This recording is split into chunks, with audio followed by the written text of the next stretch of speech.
On This Week in Enterprise Tech, SSDs might be getting more expensive, net neutrality might be going away, and using Wi-Fi to develop business intelligence. Twiat on the set.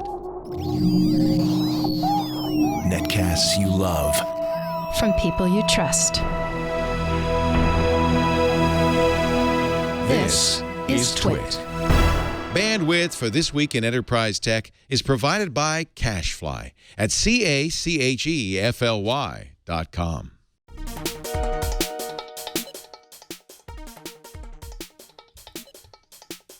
This is Twiat, This Week in Enterprise Tech, episode 218, recorded December 9th, 2016. Wi-Fi Retail Analytics with Aerohive. This Week in Enterprise Tech is brought to you by LinkedIn Learning and lynda.com. Develop talent and keep skills current with expert-led on-demand e-learning. For your free Managing Technical Project course and to request a demo for your organization, visit learning.linkedin.com/twit. And by Drobo, a family of safe, expandable, yet simple-to-use storage arrays. This holiday season, give someone the gift of Drobo to protect their important data forever. From now until December 31st, save 20% off select models at drobostore.com when you use the code TWIT20. And by Tracker, a coin-sized tracking device that pairs with your smartphone and keeps you from losing your most valued possessions. Visit thetracker.com right now and enter the promo code ENTERPRISE to receive a free Tracker Bravo with any purchase.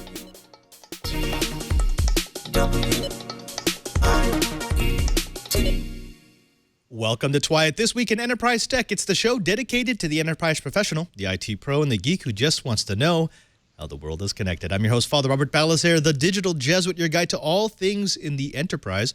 But of course, I can't guide you by myself. It's a big old world of enterprise tech, so I need the help of my friends, starting with my good friend, the geek in paradise, Mr. Brian Chi. He is the director of the Advanced Network Computing Laboratory in Honolulu, Hawaii. Brian, is it snowing in Hawaii right now? Actually, the observatories at 13,000 feet got 3 feet of snow, and they have snow tunnels in front of their doors, and the edge markers for the roads are about halfway buried, which is kind of interesting. But I was dealing with the other end of the spectrum recently, supporting the science team. We were commenting on a satellite live stream on December 7th, where we did some dives on the Japanese mini-subs sunk that early morning.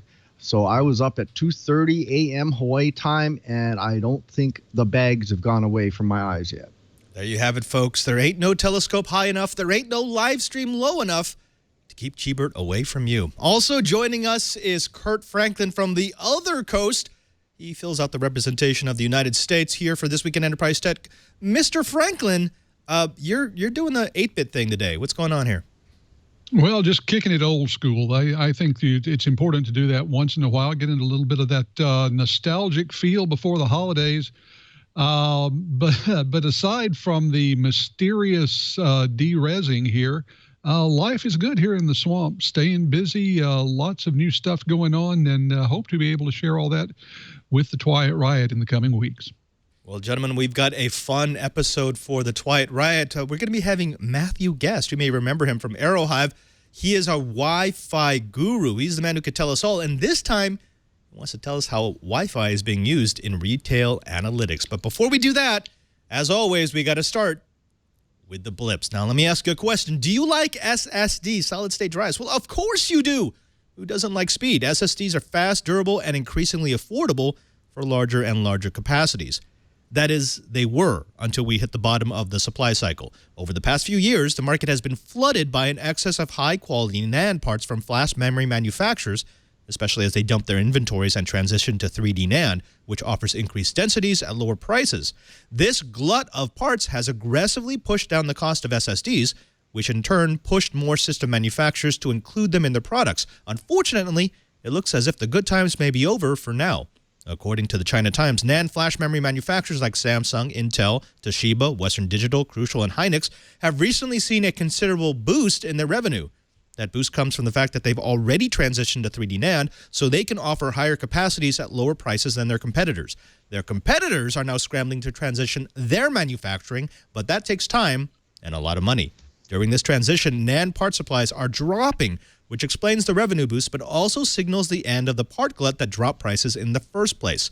The shortage is already hitting supply chains, with Acer delaying the release of their Swift line of Ultrabooks because of a shortage of SSDs. It's not time to run out and buy SSDs while you can, but don't be surprised if SSD prices creep upwards in the near future. Hey, remember ransomware? Well, those attacks grew 3 times in 2016. According to Kaspersky Labs, 1 in 5 businesses worldwide have been hit with a ransomware attack, with an attack now occurring every 40 seconds somewhere in the world. That's a 3 times increase in the period from January to September of 2016, and it doesn't look like things are getting any better. Kaspersky says that it detected 32,091 new ransomware variations in the third quarter alone, a jump from the 2,900 new forms it found in the first quarter. Overall, 67% of companies affected by ransomware lost part or all of their corporate data, and 1 in 4 victims spent several weeks trying to restore access. And just in case you think that consumers got off easy, think again. The rate of attacks against them hit 1 every 10 seconds in September. Hey, secure those backups now. While millions of folks in the U.S. still have download speeds under the 25 megabit per second FCC definition of broadband. Even though the FCC defines broadband as at least 25 meg per second download, the vast majority of customers in the United States are still experiencing speeds under the broadband definition. It is pointed out that many of these slow connections are at the extreme edge of DSL capabilities or rural, but one must wonder how the ASPs can still claim broadband speeds at such a snail's pace. With the U.S. elections over, at least one of the elite Russian hacking groups that was allegedly behind the theft and dissemination of DNC documents during the U.S. election cycle has moved on to the elections in Germany. APT28, also known as Fancy Bear, is also suspected in these cyber attacks on Germany's parliament in 2015. Their fingerprints have become familiar to security researchers. APT28 poses as hacktivists, breach servers to gain access to sensitive information, then disseminate that information over the internet and social media, along with disinformation, propaganda, and fabricated stories.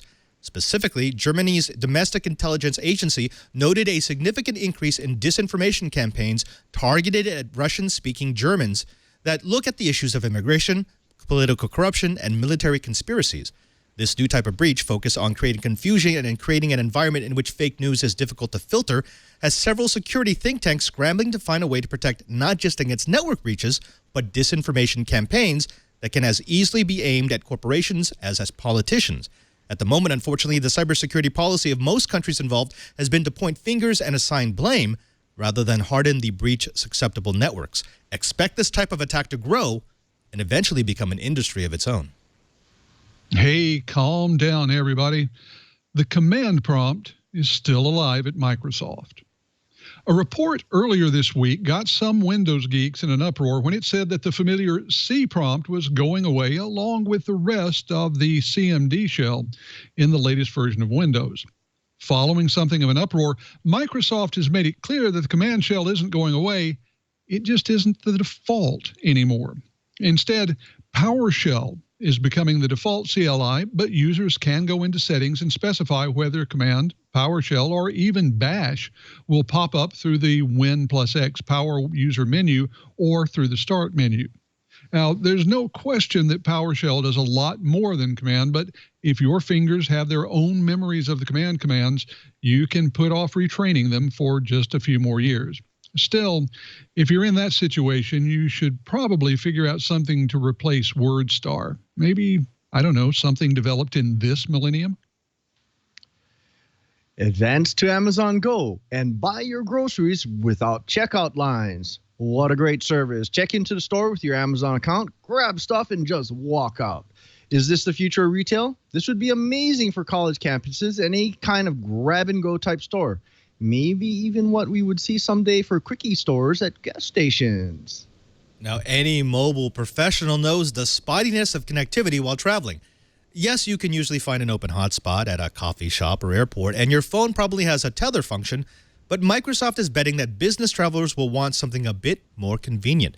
At yesterday's WinHack conference in Shenzhen, China, Microsoft announced a push to install cellular radios with non-removable SIMs into your next Windows laptop or tablet. Cellular data services would be purchased through the Windows Store, and the service would be integrated into Windows 10, which would allow you to fine-tune data usage on a per-application basis.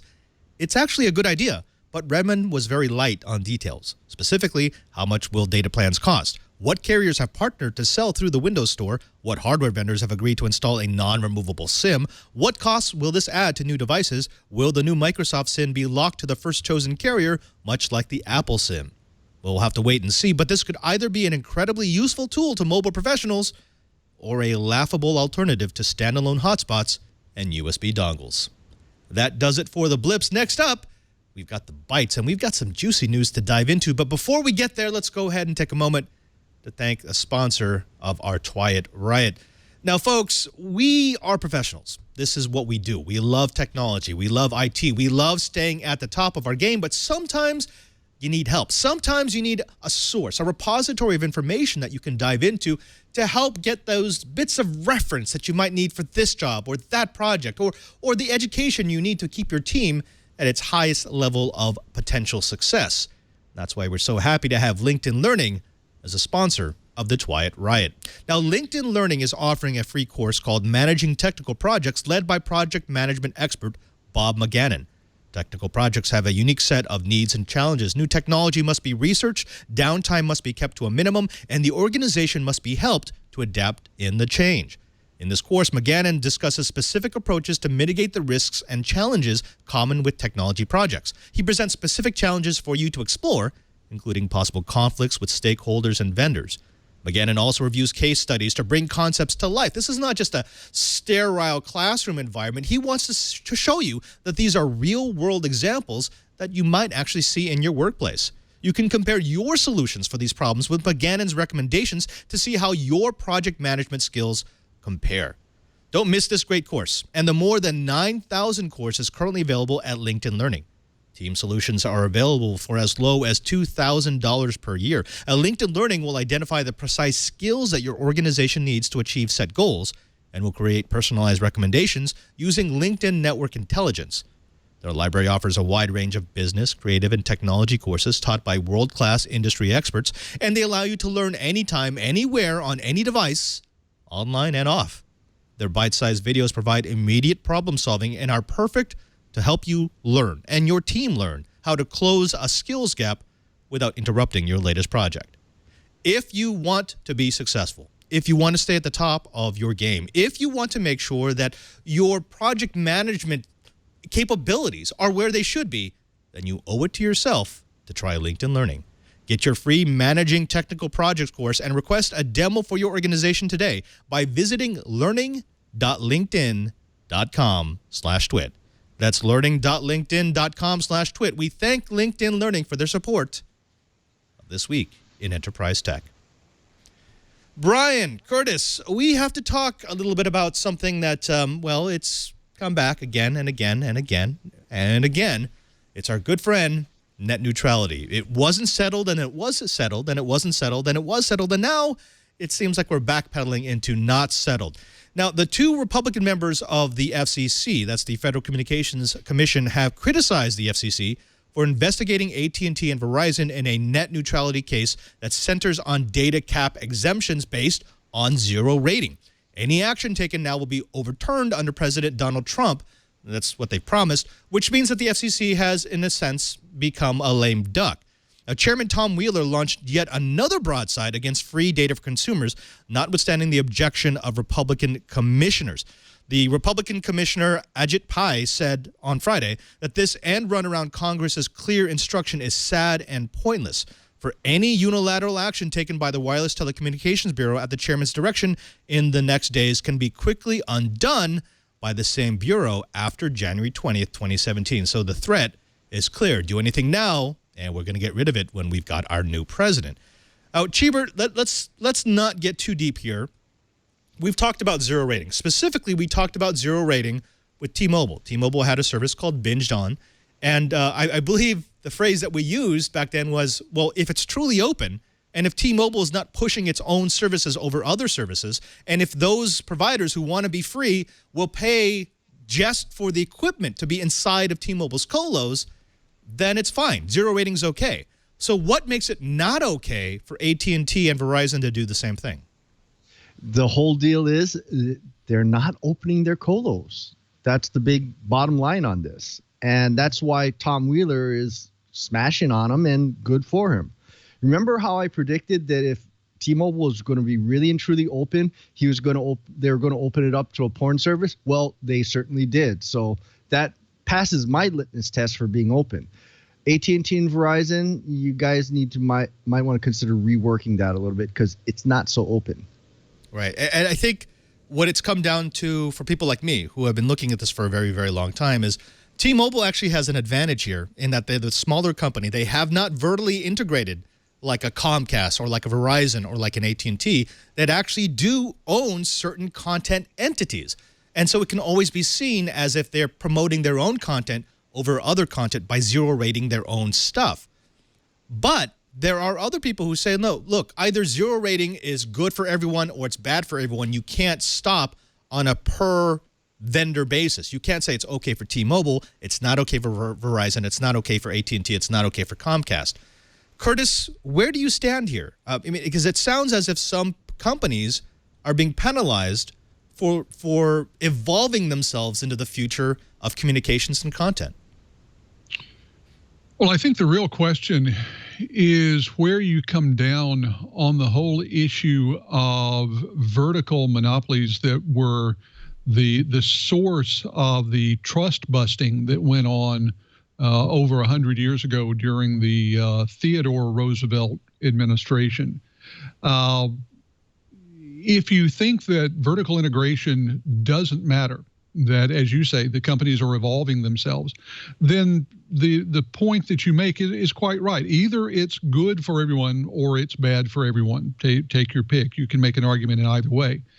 If, on the other hand, you think that this extreme vertical integration provides an advantage or set of advantages that is right on the edge of competitive permissibility and regulatory permissibility, then going ahead and zero rating your own content is that step too far. It puts you on the wrong side of the line leading to that slippery slope. I tend to think that it's the sort of thing where it's zero rating is either good or bad. If it's good, then it should be good for everyone. And that includes the companies that are corporate cousins to the ISPs themselves. I can understand the arguments in the other direction, but this is one of those many cases where the technology and most especially the business practices have far outpaced our ability to regulate them. And I think that it's going to require, to be brutally honest, more than just the next administration to figure it all out. Right. And okay, Cheebert, we gotta unpack this a tiny little bit, because there are those people who are saying, wait a minute, this is silly. We should just get rid of net neutrality. Look at all of the issues that have been brought up since the net neutrality regulations passed, since the FCC bullied itself into getting those as made law of the land for ISPs. And they'll say we should just wipe the slates clean. Let's get rid of all this regulation. Let's let these companies go back to what they were doing, which, of course, is going to inspire competition in a free market system. But the funny thing is, the reason why we're having this problem right now, that Verizon and AT&T are actually offering solutions for free, is because net neutrality spurred that. Net neutrality made them get up off their butts and stop charging us twice or three times for every bit of data that flow through their networks. So how do you do this? How do you convince someone who is dead set against any regulations that net neutrality, and in fact this debate that we're having right now about zero rating, is good for the industry? I'm laughing only because I went through the deregulation of Ma Bell, and I'm getting a big case of deja vu here. I heard almost exactly the same arguments when we started talking about the deregulation of the interlata telecom market. in other words, between states and so forth. You can argue both ways. There are pros and cons to both arguments, but the industry needs to grow. And when we start getting into the second bite, we're going to see just exactly how that might actually be affected by net neutrality. Because the reality is the industry needs net neutrality. We need an even playing field so that we can have innovation from the smaller guys and be able to compete against the big guys without having to go and say, hey, Mr. FCC chairman, make a special exception for me. I think Tom Wheeler's done a great job because he's not making special exceptions. I think he's saying, we're going to try and use this definition for net neutrality and apply it evenly. And I don't think AT&T and Verizon passed that particular litmus test.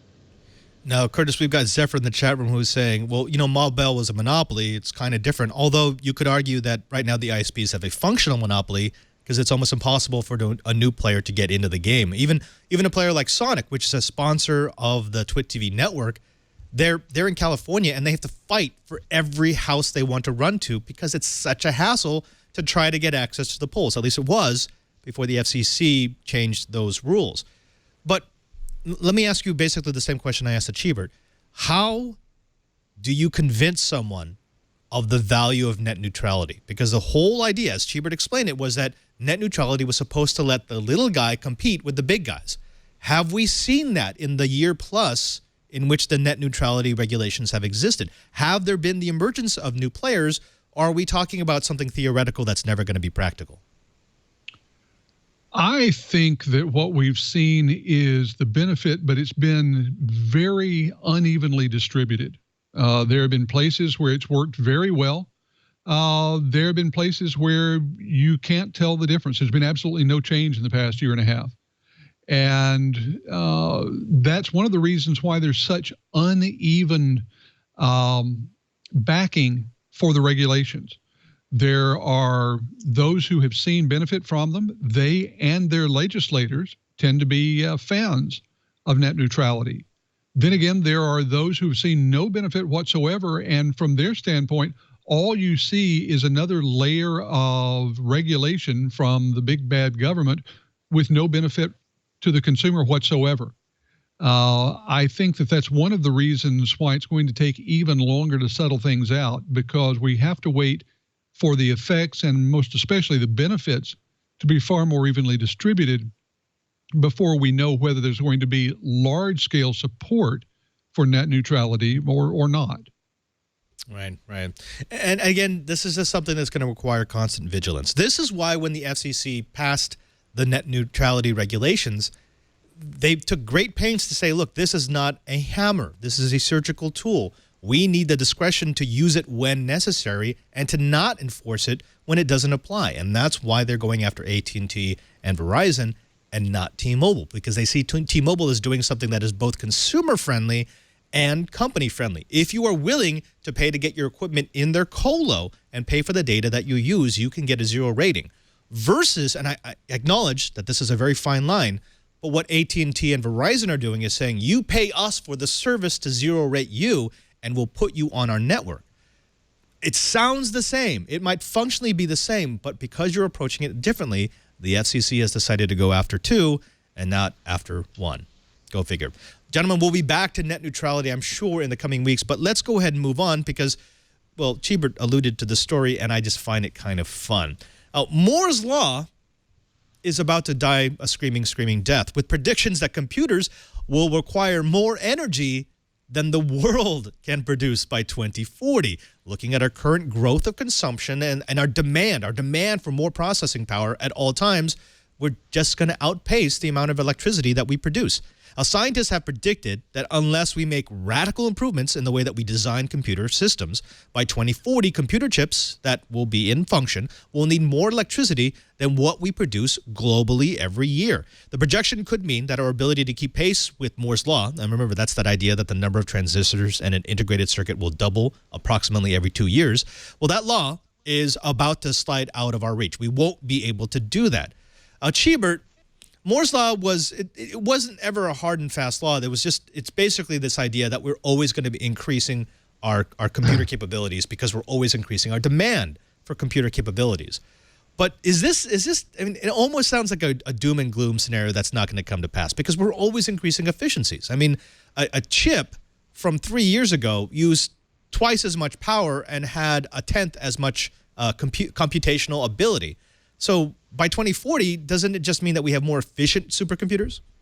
One would certainly hope. And with the work being done in photonic switching, that could be the force majeure that changes this whole thing. Now, I should point out that Moore's law was never really stated as, quote, a law. It was actually part of a speech done by Mr. Moore, Dr. Moore, actually, during an Intel press conference.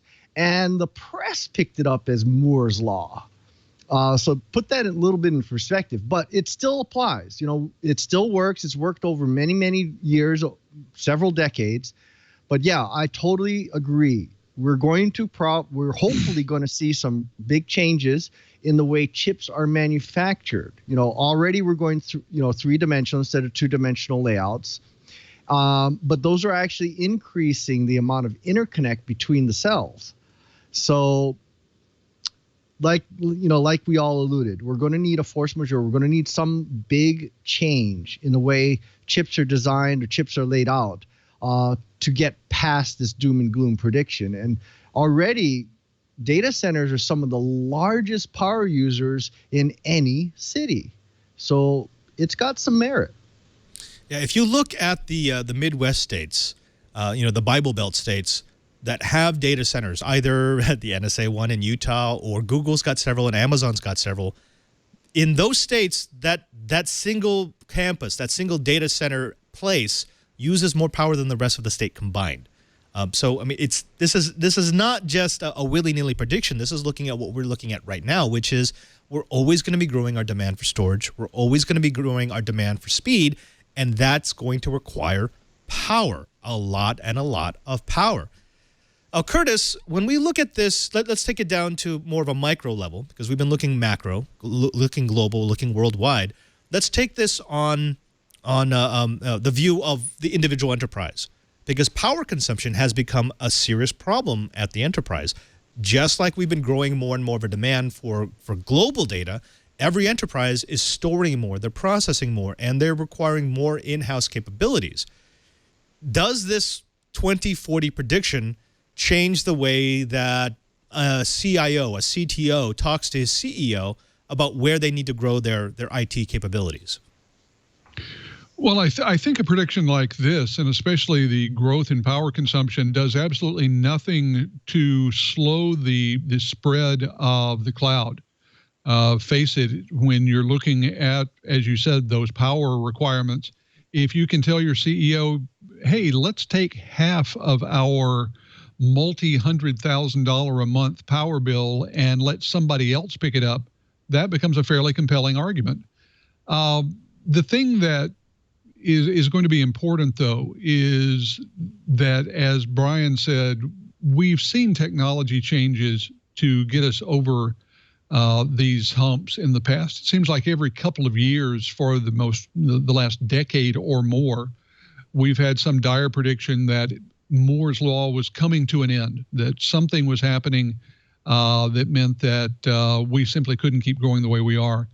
One of the things that is going to help is the increasing shift to a greater number of cores per chip rather than having to have a separate chip package for every processing core. That has made a big difference. I think that the 3D design is going to make another huge difference. I'm not sold on this being the end of the world as we know it. I think that having an idea of what's coming up in chip design and packaging and manufacturing technologies, we're going to find that we're going to have some power left over to do things like cool and heat our homes and keep the lights turned on for at least a few more years into the future. It should be noted that I remember reading a report that basically said the exact same thing about 20 years ago, when we were starting to spool up these data centers and they were using an enormous amount of money. it was predicted that by 2005, we would be using up more power for data centers than currently existed in the world. Well, of course, what happened was we created far more efficient computing. We went from rotating drives to solid-state drives. And not only did that reduce the amount of power that we had to pump into our computers, but it also reduced the amount of power that we needed to cool those computers. I'm thinking the same sort of efficiencies are going to develop along the way. So although this is a very important story to bring up, this is a very important issue to keep in the back of our minds, I'm thinking that by 2040, there will be another prediction that we're going to use up all our power by 2060. So there we go.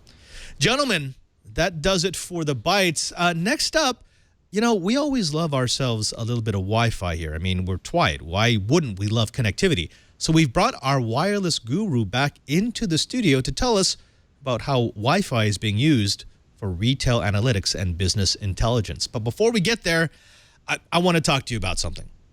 Do you have a lot of stuff?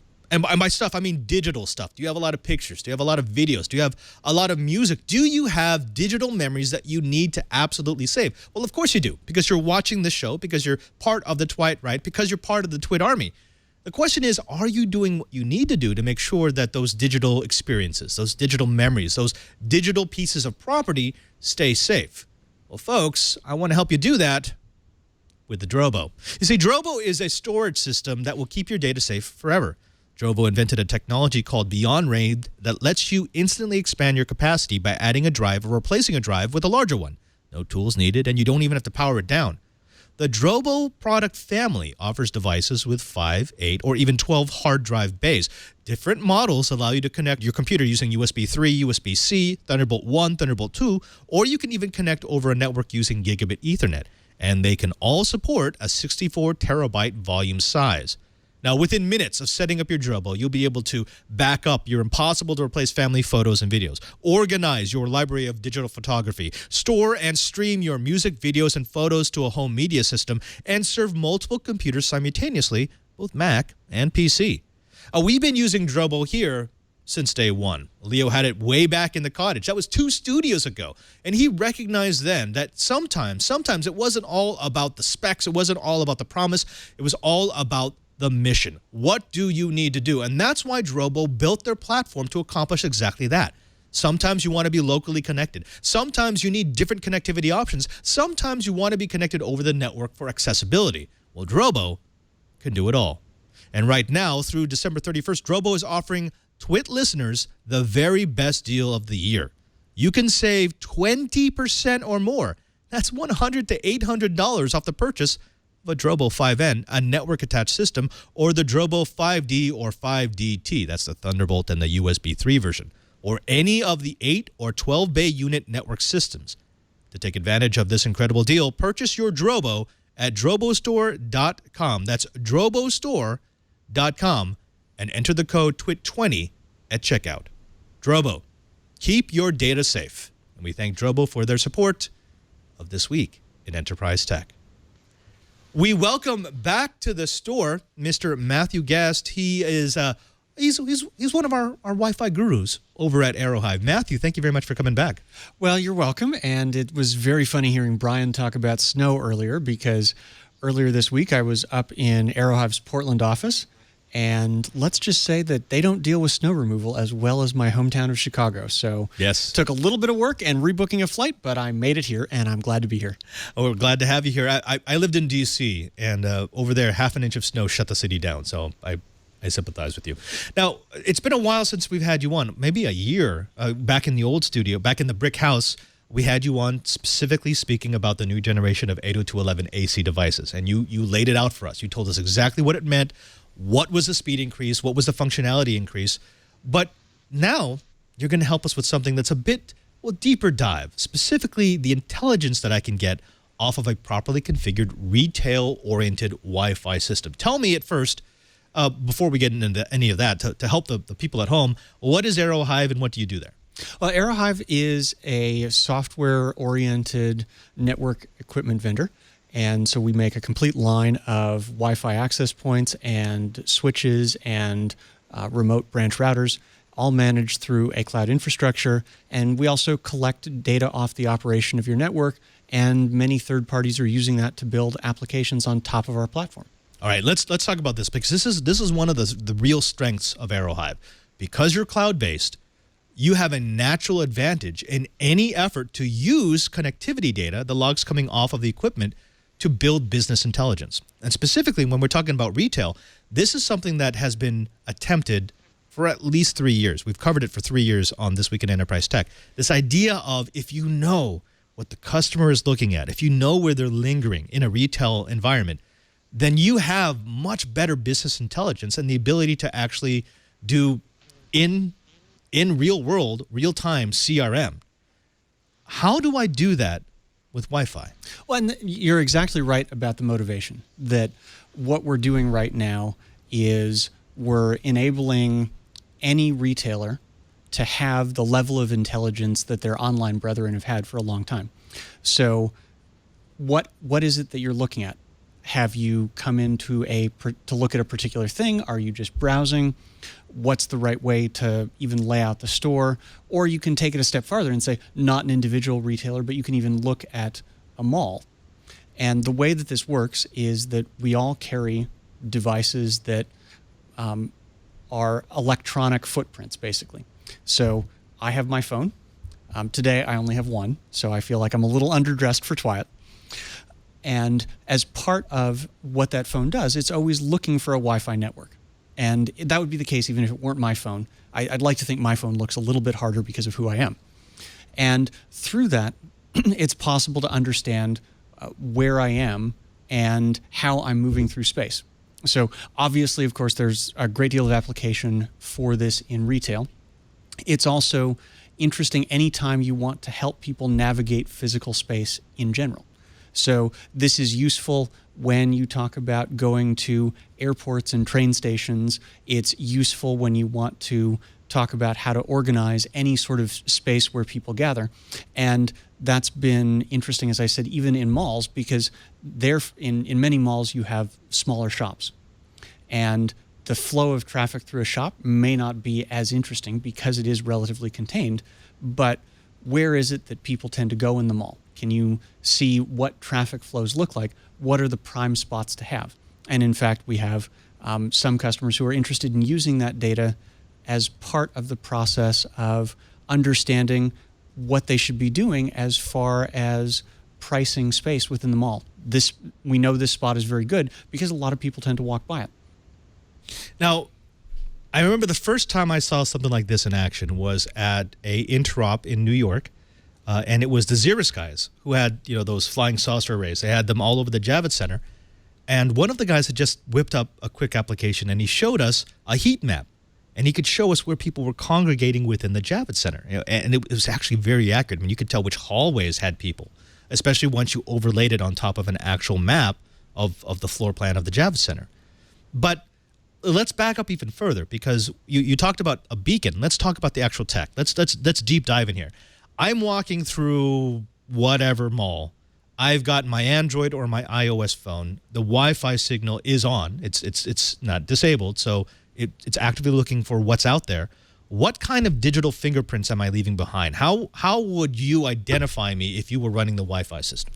Well, and it's interesting that you said identify. So one of the things that your phone is, or any device really, is always going to be doing is it's going to be looking for a Wi-Fi network. So, for example, my devices, my home network is called luminiferous ether because I majored in physics. And so my devices always look for that network, and you'll see them do that on a periodic basis. That message is called a probe request, and it's a device looking for a Wi-Fi network. You can have them be targeted to a particular network. They can also be, hey, what's out there? I'd like to know about all of the networks here because I want to build a list for the user who owns this device. And that message you then can receive with a particular signal strength. You might receive it on several access points. And if you have it on several access points, you can then use that to build a more accurate location. Right. It's interesting that you talked about being personally identifiable because, of course, that's one of the concerns that you have around this whole technology. And that started off because every device has a unique address burned into it from the factory. The Mac. The Mac. It's 48 bits long. They're assigned hierarchically.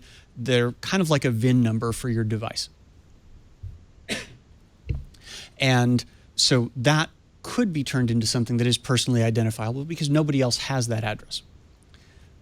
Well, device manufacturers have understood that this is personally identifiable. Right. And now mobile devices work and have a feature that uses basically randomly assigned addresses when they're doing this process of seeking out a network. And at that point, you're no longer identifiable. Now, that still gives you a lot of information as a physical space owner because you still know how many devices are moving through space. You still know what path they might be taking. And it allows you to have an idea of how long people may stay in one spot versus another spot. So there's still a lot there without it being personally Creepy. tied to you. And a big goal of using these technologies is how can you do something that creates a really great experience without making the customer feel like you are spying on them in a way that they're not going to like. And so one of the things that has come out of this is that as devices protect your privacy, that it is possible to get back to the original globally unique address. But to do that, you have to build a Wi-Fi network and have people connect to it. The question is, what is it that makes that possible? And there are a variety of approaches where some retailers have created applications so that you can use them on their network. And so can they do things that make that Wi-Fi experience compelling enough that you want to surrender your privacy? I would say that's very much a work in progress, and it's subject to a great deal of discussion about what user privacy means. And in the last couple of weeks, we even saw a major piece of European Union law on that subject. Right, exactly.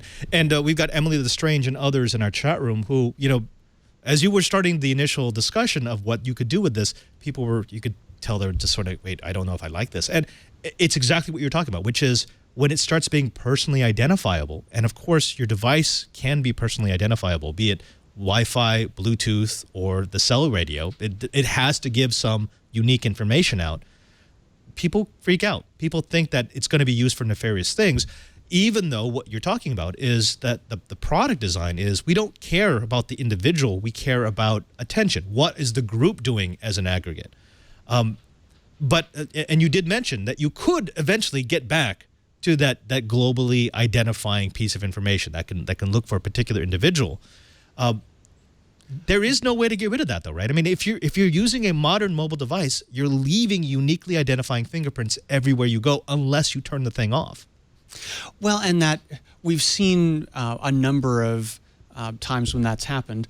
One of my favorite stories was when I think it was some government agents turned on their mobile phones in an airport. They didn't even make a phone call, but the fact that it connected to a network in the airport in that country proved that they weren't where they were where they said they were not. Right. And so this is technology that we've coped with for as long as we've had wireless networks of any kind, not just Wi-Fi.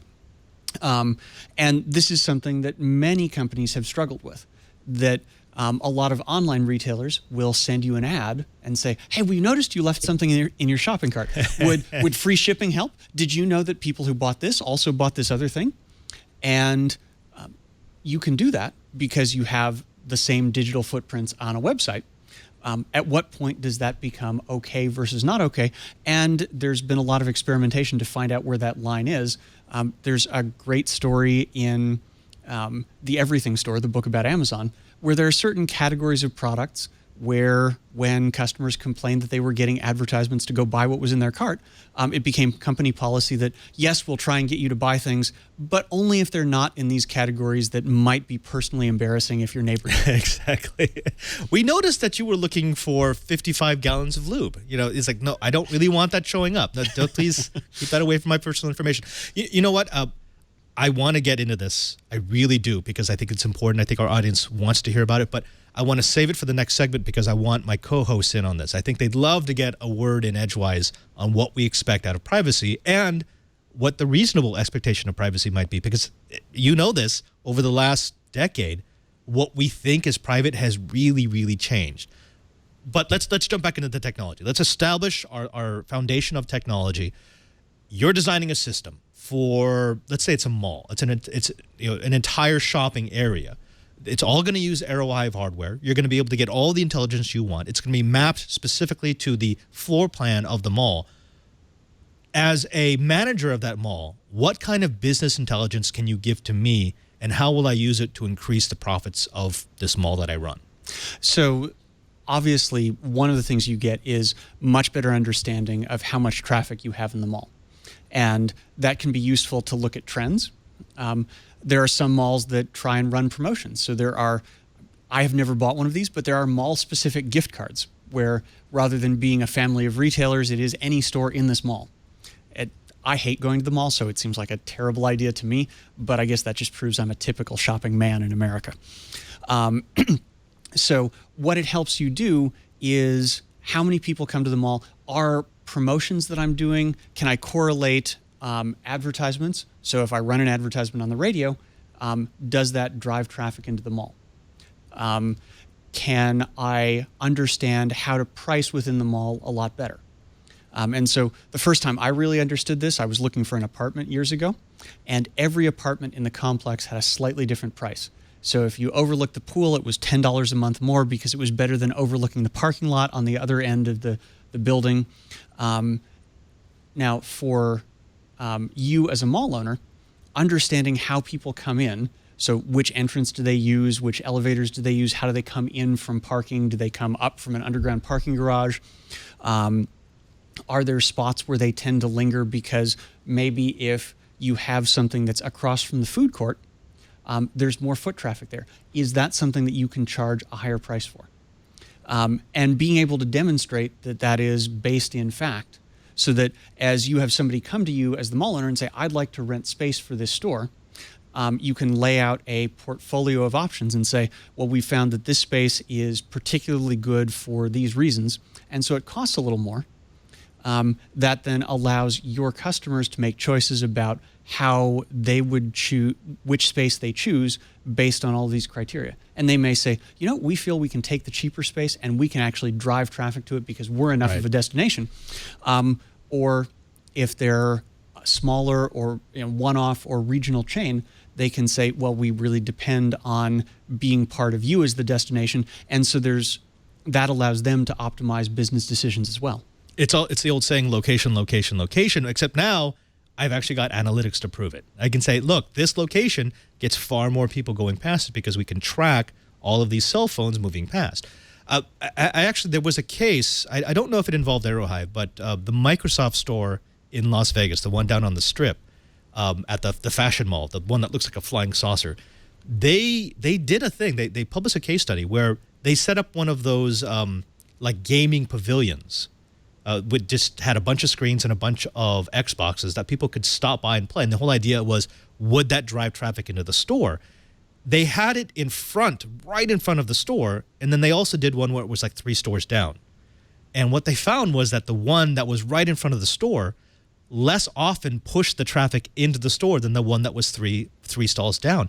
And it was one of those things where they couldn't really explain it. It would seem counterintuitive, but they had the analytics to prove it. It wasn't small difference. It was something like 14% traffic for the one that was in front of the store versus 60% traffic for the one that was 3 stores down. That's the kind of business intelligence that I think if I was the IT guy, I'd say, yeah, that's worth paying for because now I got a case for why my idea was better. Well, and it's the important thing there is actually it's probably not the IT guy. That IT administrators are responsible for running networks, but by and large, they're seen as a cost by their organizations, and that's not always a very comfortable place for them to be.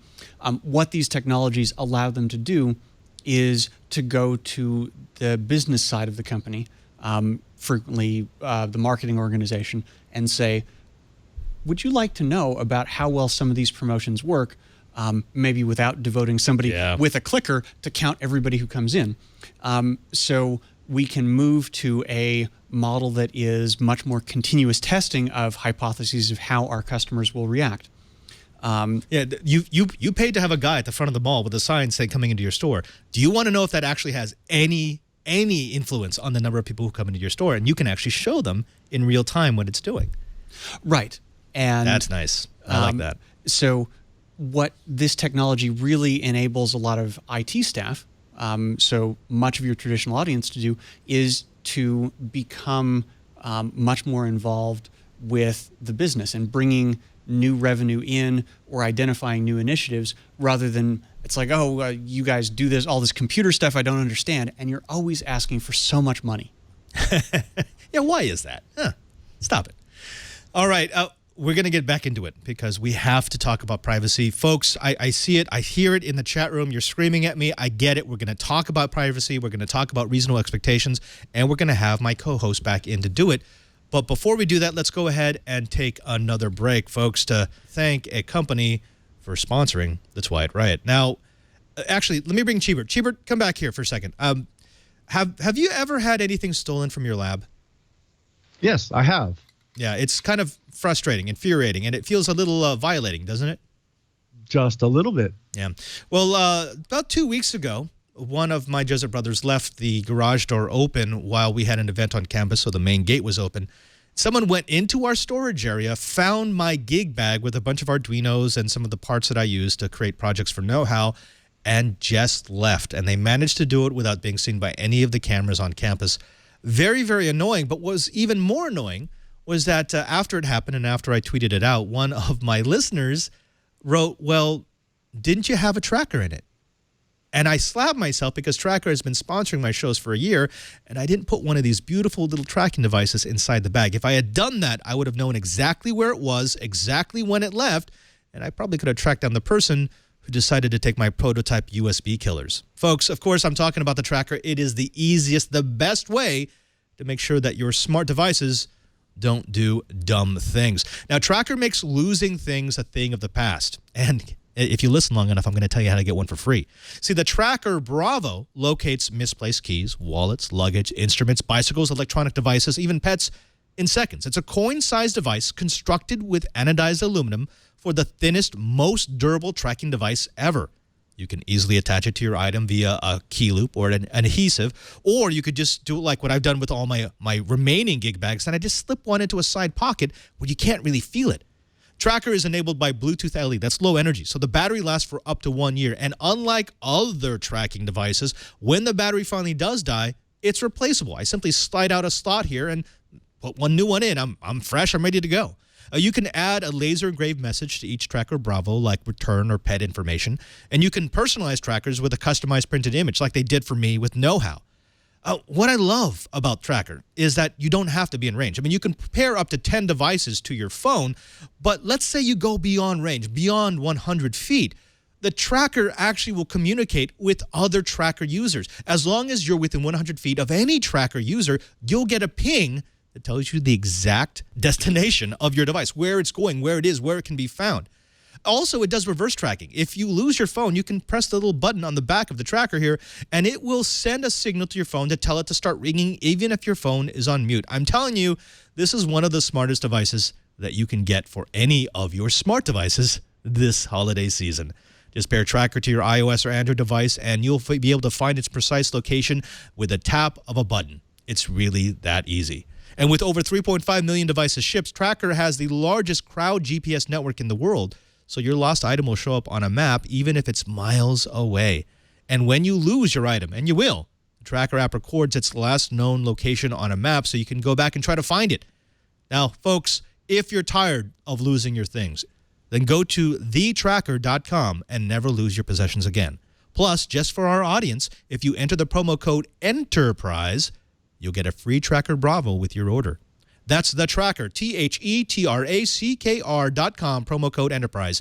TheTracker.com, promo code Enterprise to get your free Tracker Bravo today. Never lose your stuff again or have it stolen out of your garage.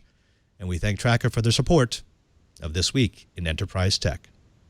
Let's welcome my co-host back in. Guys, there is a discussion, I'll say a whirlwind happening in the chat room right now because people are freaking out over privacy. They're saying, wait a minute, this is crossing the line. This is stalking. This is not tracking for retail information. What do we think about that? Chibert, let's start with you. We're talking about Bluetooth. We're talking about Wi-Fi. We're talking about cell signal. This has been something that's been on This Week in Enterprise Tech a lot over the years. Is there a reasonable expectation of privacy if your device is screaming out into the air, into the world, who it is and who it belongs to? Perhaps. This is one of those things where I have a love-hate relationship. As a male, I tend to only go into stores to buy something that I already know I need or want. I don't tend to shop like, my female counterparts. So it's a little different. I'm being a little sexist here, but if you go in a mall, men go to specific locations, whereas women tend to like browsing a lot more. It just happens. And the reality is if I'm a male and I'm going in, I kind of like to be able to go into a store, and if I don't clip coupons, my wife does. If I go into a store and there's a special on something or another, it would be great if all of a sudden there was a way for me to get it. Maybe a salesperson comes up to me and says, "We noticed you've been browsing. Here's a coupon." That'd be kind of cool. Or if I'm at, say, a supermarket and I walk past a freezer section, I stop at, say, ice cream bars. It'd be great if the little coupon thing would just go, "Oh, bing." That'd be great. I think, though, that the industry needs to have something just a little bit more. I think we have to have like an opt-out button or an opt-out feature in phones where instead of turning off our Wi-Fi so we don't get the information or the connectivity, it would be great if it would send something that says, an extra packet in my probe request saying opt-out, so that even though I still have Wi-Fi, I can still say, hey, I really prefer you not track me. I think it's being a little idealistic, but, who knows? That might be a nice compromise to quiet down some of the privacy issues.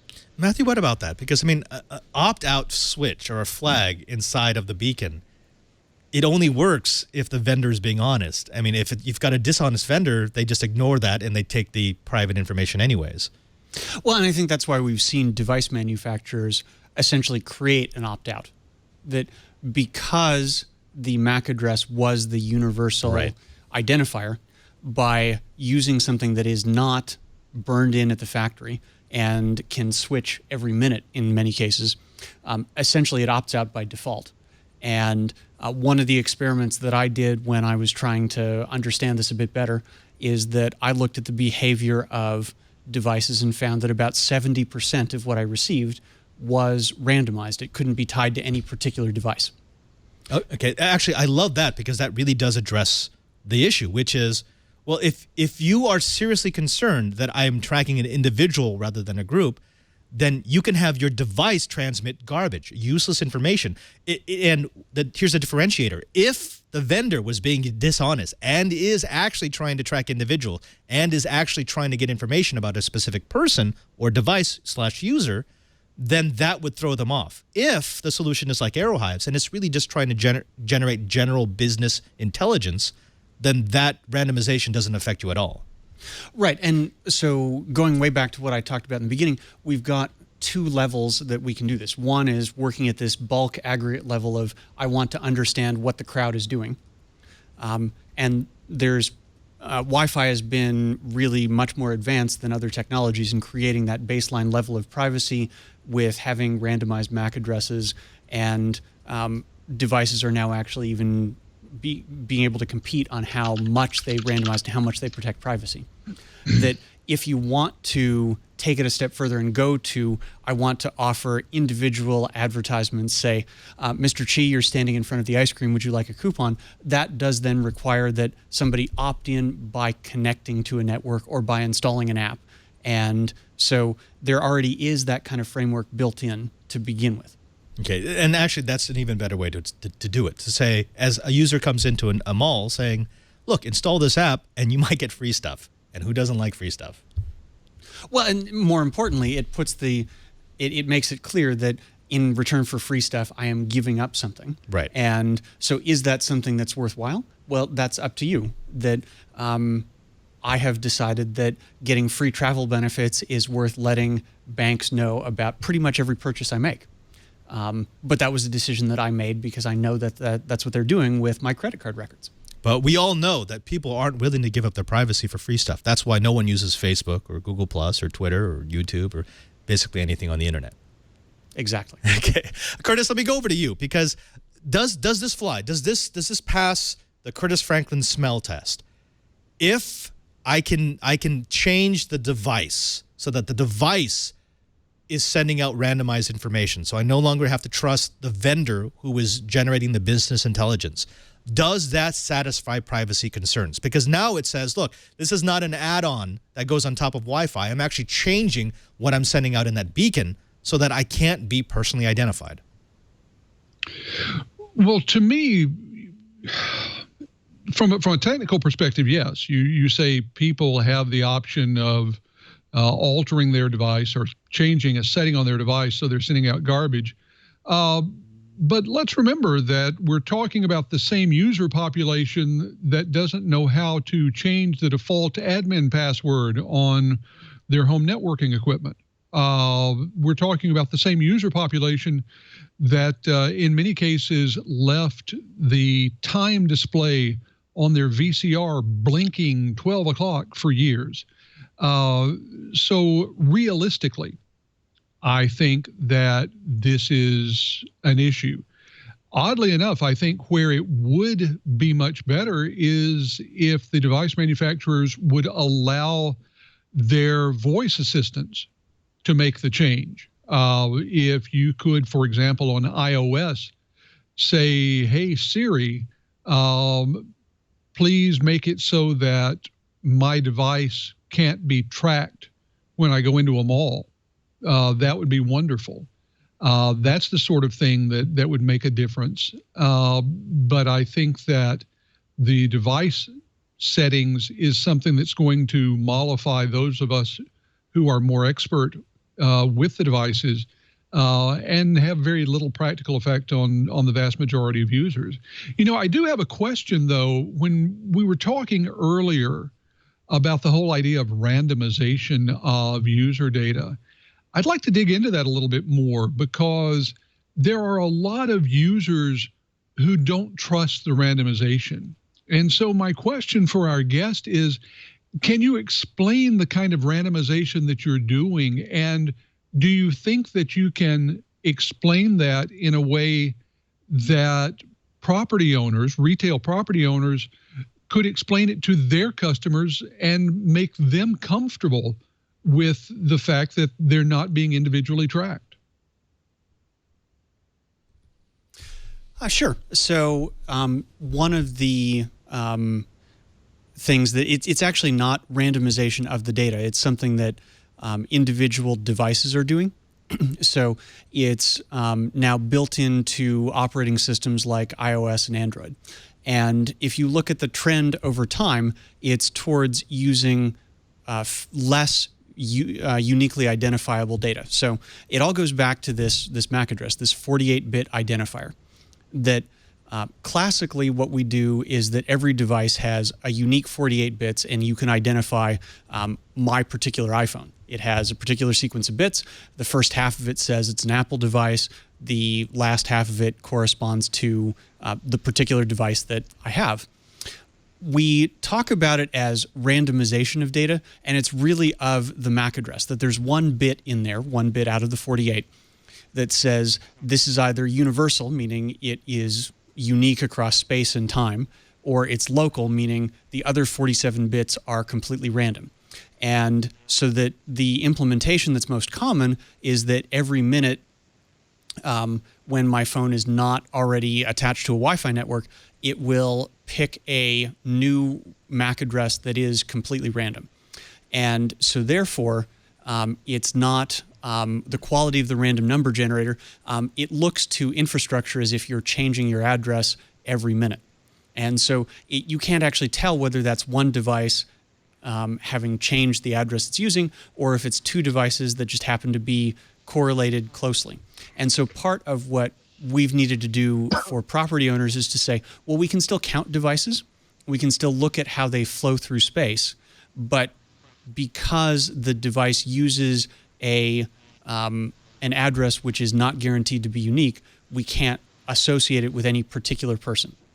And so we're lucky in the sense that we're able to protect end user privacy by giving them totally unique addresses so they can't be tracked, but that the aggregate of that information is still valuable to property owners. Right. But how does that work? Because if I have, let's say if I have an iPhone and it keeps randomizing its MAC address as it beacons out, how do I not count that 100 times because that person's been around for 8 hours and that's how many times it's beaconed out and changed its MAC? Well, and that's part of the challenge for a network infrastructure vendor is that as you see this, what does the behavior look like? So we're looking for a group, and it is hard. And so we wind up using a lot of probabilistic data structures. So it's not you had 97 devices. The answer you get is you had about 100. We're not counting every device uniquely, so it's not as good as somebody with a clicker, but we feel pretty good on a statistical basis that you have something that looks kind of like this. So how can we identify people uniquely when we can't even identify to a very precise count that we're being accurate directionally? You can say, oh, hey, I did something and foot traffic went up by 10%. It doesn't tell you who that 10% was, and it doesn't even tell you if it was 8% or 12%. Right. And also, I would assume that the software would be intelligent enough to know that if it detects 100 MAC addresses that only pop up on the campus once, that it doesn't have 100 different devices that were turned on once and then stopped existing. Well, and a lot of this depends on what kind of timestamps you have on this device.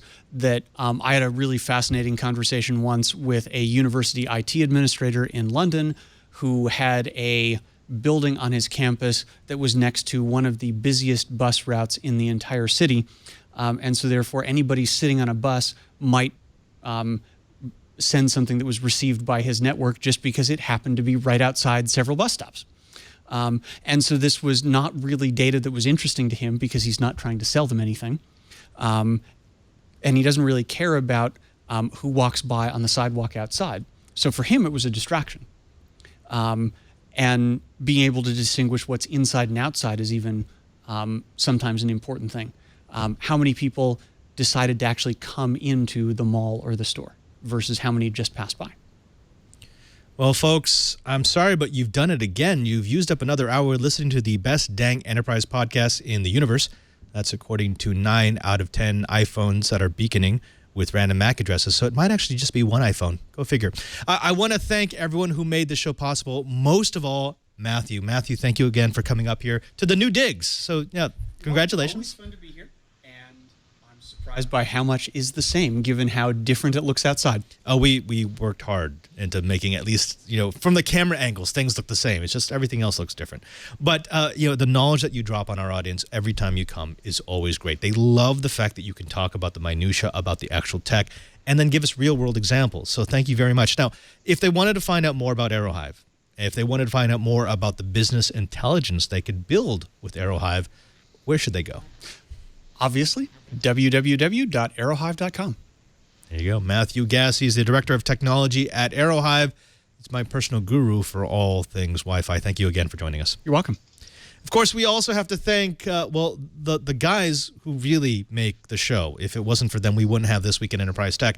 And that's Cheebert, and that's Curtis, and that's Lou sometimes, when he's not here today. But Cheebert, of course, is also the producer of This Week in Enterprise Tech. If you like the guests who show up on our show, it's because that man has the good graces to know who's a good fit for the Twilight Riot. Cheebert, what are you up to when you're not waking up at 2:30 in the morning to stream to 1 million people? I am doing a lot of work with smart meters and unfortunate default values for smart meters. And oh, by the way, Matthew, Jenny. Oh, sorry. That's an inside joke, folks. We don't explain inside jokes. So, Hubert, stay weird. Also, we've got Curtis Franklin. Curtis, aside from evidently sharing a bunk with Super Mario and Donkey Kong, what are you up to these days? Well, it's basically me and Wreck-It Ralph doing stuff here in the swamp. But no, I'm writing. I'm developing a new podcast. Just enjoying life as a geek here in the swamp, and looking forward to, especially in the new year, having a lot of new adventures to share with the Twiat Riot. And oh, by the way, spending a lot of time being grateful to be part of the show here. That's our TD. That's our TD. Thank you, Kevin. That's very good. That is Brian Chi, the director of the Advanced Network Computing Laboratory in Honolulu, Hawaii, and Curtis Franklin, my favorite freelance journalist over in the swamp that is Florida. What's the weather like over there now? I forgot to ask. We are actually in the midst of bitter winter's chill. Our high only went up to about 60 today, and the low will actually go into the 30s tonight. So it's throw another log on the fire, bring another dog in the bed. It's going to be a chilly one here in the swamp tonight. 60 is chilly. No. It's 40 degrees in San Francisco, so I don't know about you. Well, folks, thank you very much for joining us. I mean, you are as big a part of the Twiat Riot, the Twiat experience, as the rest of us. If it wasn't for our audience, for the people who come back each and every single week to watch and listen to us, we wouldn't have a show. And we want to thank you for letting us talk about all our favorite parts of Enterprise Geekhood. Just go to our show page at twit.tv/Twiat. There you will find, a place to download all of our episodes. If you've missed one, go ahead and download a back episode. And you can also check out the notes attached to each episode so that you can find the links to all the stories that we've discussed and the names of the guests. It's part of the experience that is the Twiat Riot. Also, don't forget that you can subscribe. If you want to automatically get This Week in Enterprise Tech into your device of choice, you can choose an audio version, a video version, a high-definition video version to be on your phone, your tablet, your laptop, your desktop, your Mac, your PC, your Android, your iOS device, whatever it might be. Again, that's all at twit.tv/Twiat for This Week in Enterprise Tech. Also, thanks to everyone here who makes this show possible, to Lisa and Leo who let us do This Week in Enterprise Tech, to our great engineers like Jammer B and Kara and Burke, to my TD, Kevin. Kevin, I know we don't have a camera on the TD yet because I guess that's low priority, but you do have a microphone. Can you say hello to the Twiat Riot and tell them what you do? What's up? I TD. Oh, okay. Well, I also edit, but yeah. This is the part of the show where we have to ask you a question to close up the show, Kevin, just because that's who it is. And we're going to do something in your bailiwick. You're a big fan of sharks, so what has been the largest great white ever caught in virtual reality? Oh, I was just playing the PSVR Worlds, and there's that descent into the ocean, and there's a shark, and I, just judging from my screen, it was probably 19 feet. Oh, no, I'm sorry. The answer you were looking for was yellow. We'll try again next week. Thank you very much, Kevin, for playing, and we'll see all of you on This Week in Enterprise Tech. I'm Father Robert Ballister, the Digital Jesuit, just reminding you that if you want to know what's going on in the Enterprise, just keep quiet.